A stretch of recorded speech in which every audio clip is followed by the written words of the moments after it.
Well, what makes it so special is because they're native. They were originated here. Bluebonnets, sunflowers, colorful clusters synonymous with spring are beginning to bloom across southeast Texas.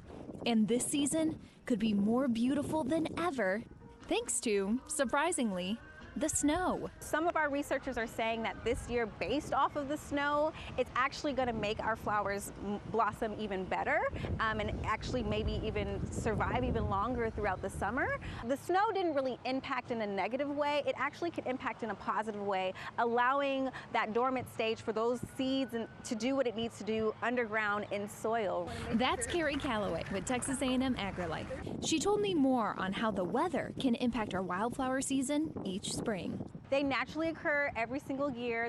First is temperatures, and specifically in the month of February, and how much those temperatures fluctuate. In February, we had temperature fluctuations of about 60 degrees, with the record warmth at the beginning of the month and the freeze in the middle of the month. Next is rainfall, and this winter we picked up almost a foot of rain, which is above normal for winter.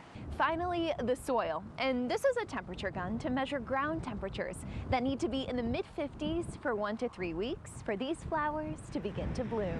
They're very unique to Texas. And these flowers aren't just pretty to view, they're pretty important for our local ecosystem. The main reason why wildflowers are really important is because of our pollinators. So wildflowers in the state of Texas actually keep our bluebirds, our blue jays, our hummingbirds, our bees really pumping and going. This is their food, this is their ammo.